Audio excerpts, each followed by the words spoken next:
कहते हैं कि किसी भी देश का भविष्य उसकी कक्षाओं में लिखा जाता है, लेकिन क्या वाकई में आज के दौर में भारत की शिक्षा व्यवस्था हमारे सपनों का भारत गढ़ रही है? क्या ये व्यवस्था हमारे बच्चों को वो ताकत दे रही है जिससे वो दुनिया के सामने सीना तान कर खड़े हो सकें? दोस्तों, ये सवाल सिर्फ सवाल नहीं है, ये चिंता है एक ऐसे भारतीय होने की जिसने अपनी आंखों से शिक्षा का बदलता चेहरा देखा है। आज कालचाक्रा इनसाइट्स पर हम बात करेंगे इसी अनकही दास्तां की, भारत की शिक्षा व्यवस्था की पूरी कहानी की। एक ऐसी कहानी जो इतिहास के पन्नों से निकलकर आज हमारे सामने एक चुनौती बनकर खड़ी है। तो तैयार हैं आप इस सफर के लिए?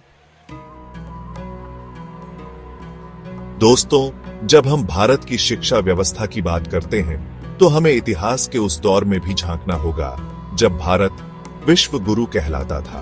तक्षशिला, नालंदा, विक्रमशिला ये नाम सिर्फ विश्वविद्यालय नहीं थे, बल्कि ज्ञान के मंदिर थे, जहां दूर दूर से विद्यार्थी आते थे सीखने, समझने और खुद को तराशने। उस समय शिक्षा का अर्थ था चरित्र निर्माण, कौशल विकास और जीवन जीने की कला सीखना। शिक्षा थी हर किसी का अधिकार, न कि कुछ खास लोगों का विशेषाधिकार। लेकिन समय का पहिया घूमा और भारत पर आक्रमण हुए। विदेशी शक्तियों ने हमारी संस्कृति, हमारी विरासत और हमारी शिक्षा व्यवस्था को नुकसान पहुंचाया। और फिर शुरू हुआ एक नया अध्याय, जब ईस्ट इंडिया कंपनी ने भारत में अपने पैर पसारने शुरू किए और साथ ही शुरू हुआ भारतीय शिक्षा व्यवस्था का एक नया दौर। साल 1835, एक ऐसा साल जिसने भारत की शिक्षा व्यवस्था को हमेशा के लिए बदल दिया। लॉर्ड मैकाले, जिनका नाम आज भी भारतीय शिक्षा के इतिहास में एक काले साए की तरह मंडराता है, उन्होंने अंग्रेजी माध्यम की शिक्षा नीति लागू की। उनका मकसद साफ था, ऐसे भारतीय क्लर्क तैयार करना जो अंग्रेजी समझे, अंग्रेजी बोले और ब्रिटिश सरकार के लिए काम करे। भारतीय भाषाओं, भारतीय ज्ञान और भारतीय संस्कृति को पीछे धकेल दिया गया। शिक्षा का उद्देश्य रह गया नौकरी, आत्मनिर्भरता नहीं, रचनात्मकता, नवाचार और आलोचनात्मक सोच का गला घोंट दिया गया। और दोस्तों, ये औपनिवेशिक सोच आज भी हमारी शिक्षा व्यवस्था में कहीं न कहीं जिंदा है। आज भी हम डिग्री के पीछे भागते हैं, न कि ज्ञान के पीछे। 1947 में भारत आजाद हुआ, लेकिन क्या हमारी शिक्षा व्यवस्था भी वाकई आजाद हो पाई? देश के पहले शिक्षा मंत्री मौलाना अबुल कलाम आजाद ने सपना देखा था, एक ऐसे भारत का जहां शिक्षा होगी सभी के लिए, जहां शिक्षा होगी ज्ञान का प्रकाश फैलाने वाली, न कि अमीर और गरीब के बीच फर्क करने वाली। लेकिन दोस्तों, हकीकत कुछ और ही निकली। आज भी भारत में लाखों बच्चे ऐसे हैं जो स्कूल नहीं जा पाते। जो बच्चे स्कूल जाते हैं उनमें से भी बहुत से बच्चों को मिलती है घटिया शिक्षा।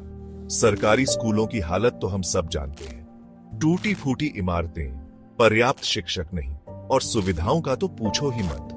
दूसरी तरफ है प्राइवेट स्कूल, जहां पढ़ाई कम और व्यापार ज्यादा होता है। तो सवाल ये है कि आखिर कब तक चलेगा ये सिलसिला? कब तक हमारे बच्चे इस तरह की शिक्षा व्यवस्था के शिकार होते रहेंगे? चैप्टर 4। दोस्तों, आज भारत में शिक्षा मानो दो पार्ट्स में बंट गई है। एक तरफ है सरकारी स्कूल, जहां ज्यादातर गरीब और पिछड़े वर्ग के बच्चे पढ़ते हैं। इन स्कूलों में अक्सर बुनियादी सुविधाओं का अभाव होता है।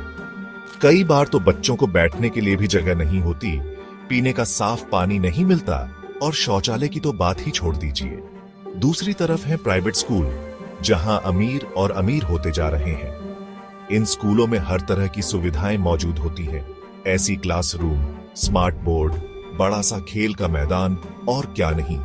लेकिन इन सुविधाओं की कीमत भी चुकानी पड़ती है और वो कीमत होती है मोटी फीस। नतीजा ये होता है कि गरीब बच्चे और ज्यादा गरीब होते जाते हैं और अमीर बच्चे और ज्यादा अमीर, और इस तरह बढ़ती जाती है अमीर और गरीब के बीच की खाई। चैप्टर 5। दोस्तों, हमारी शिक्षा व्यवस्था की सबसे बड़ी कमी है रटने की प्रवृत्ति। हमारे यहाँ बच्चों को समझने से ज्यादा रटने पर जोर दिया जाता है। परीक्षा में अच्छे नंबर लाना ही सबसे बड़ा उद्देश्य बन गया है, चाहे उसके लिए समझ हो या ना हो।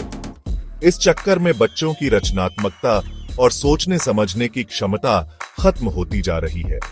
नतीजा ये होता है कि हमारे यहाँ से निकलने वाले ज्यादातर नौजवान नौकरी के लिए तो तैयार होते हैं, लेकिन अपने दम पर कुछ करने के लिए नहीं। जरूरत है कि हम अपने पाठ्यक्रम को बदलें, उसमें ऐसी चीजें शामिल करें जो बच्चों को सोचने, समझने और अपने दम पर कुछ करने के लिए प्रोत्साहित करें। चैप्टर 6। दोस्तों, स्कूली शिक्षा के बाद आता है उच्च शिक्षा का दौर, और यहां भी हमारी शिक्षा व्यवस्था बुरी तरह से चूक जाती है।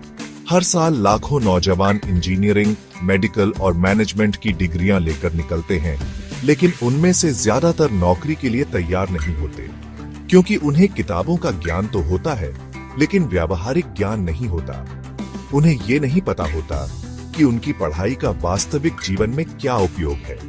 जरूरत है कि हम अपनी उच्च शिक्षा को ज्यादा से ज्यादा व्यावहारिक बनाएं। उद्योगों के साथ मिलकर ऐसे कोर्स शुरू करें जो नौजवानों को नौकरी के लिए तैयार कर सकें।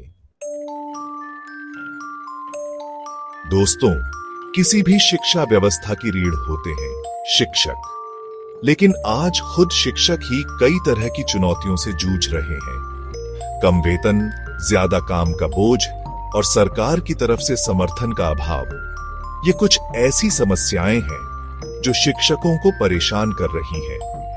जब तक हम अपने शिक्षकों को सम्मान नहीं देंगे, उन्हें बेहतर वेतन और सुविधाएं नहीं देंगे, तब तक हम अपनी शिक्षा व्यवस्था को बेहतर नहीं बना सकते। जरूरत है कि हम शिक्षकों को वो सम्मान दें जिसके वो हकदार हैं। उन्हें बेहतर प्रशिक्षण दें ताकि वो बच्चों को बेहतर शिक्षा दे सकें। दोस्तों, आज के इस डिजिटल युग में शिक्षा भी डिजिटल होती जा रही है। ऑनलाइन क्लासेस, एजुकेशनल एप्स और स्मार्ट क्लासरूम धीरे धीरे हमारी जिंदगी का हिस्सा बनते जा रहे हैं। ये एक अच्छी बात है, क्योंकि तकनीक की मदद से हम ज्यादा से ज्यादा बच्चों तक शिक्षा पहुंचा सकते हैं, चाहे वो किसी भी कोने में रहते हो। लेकिन यहां भी एक खतरा मौजूद है। वो खतरा है डिजिटल डिवाइड का। भारत में अभी भी बहुत से ऐसे लोग हैं जिनके पास इंटरनेट की सुविधा नहीं है, स्मार्टफोन नहीं है। हमें यह सुनिश्चित करना होगा कि तकनीक के इस दौर में कोई भी बच्चा शिक्षा से वंचित न रह जाए। दोस्तों, कई सालों के इंतजार के बाद भारत में नई शिक्षा नीति लागू हुई है। इस नीति में कई ऐसे बदलाव किए गए हैं जो भारतीय शिक्षा व्यवस्था को एक नई दिशा दे सकते हैं। नई शिक्षा नीति में रटने की बजाय समझने पर जोर दिया गया है। बच्चों को उनकी रुचि के हिसाब से पढ़ाई करने की आजादी दी गई है। कौशल विकास को भी शिक्षा का अभिन्न अंग बनाया गया है। लेकिन दोस्तों, सिर्फ नीति बनाने से कुछ नहीं होगा। जरूरी है कि इस नीति को जमीनी स्तर पर लागू किया जाए, और वो भी ईमानदारी से।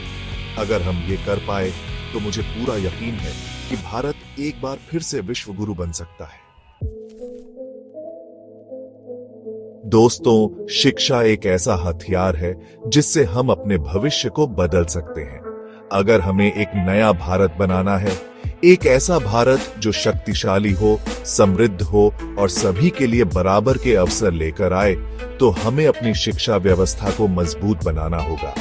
हमें ऐसी पीढ़ी तैयार करनी होगी जो सिर्फ नौकरी मांगने वाली नहीं, बल्कि नौकरी देने वाली हो। हमें ऐसे नौजवान तैयार करने होंगे जो अपने दम पर कुछ कर सके, जो दुनिया के सामने नए नए आइडिया रख सके और जो भारत को नई ऊंचाइयों पर ले जा सके। शिक्षा का असली उद्देश्य होना चाहिए एक बेहतर इंसान बनाना, एक जिम्मेदार नागरिक बनाना, एक ऐसा व्यक्ति बनाना जो समाज और देश के लिए कुछ कर सके। दोस्तों, शिक्षा सिर्फ किताबों का बोझ नहीं है। शिक्षा है सोचने, सवाल करने और सृजन करने की आजादी। क्या हम तैयार हैं इस परिवर्तन के लिए? क्या हम तैयार हैं अपने बच्चों को एक ऐसी शिक्षा देने के लिए जो उन्हें सच में आजाद बनाए? अगर हां, तो इस वीडियो को लाइक करें, शेयर करें और कलचक्रा इनसाइट्स को सब्सक्राइब करें। मिलते हैं अगले एपिसोड में एक नई समझ के साथ। जय हिंद।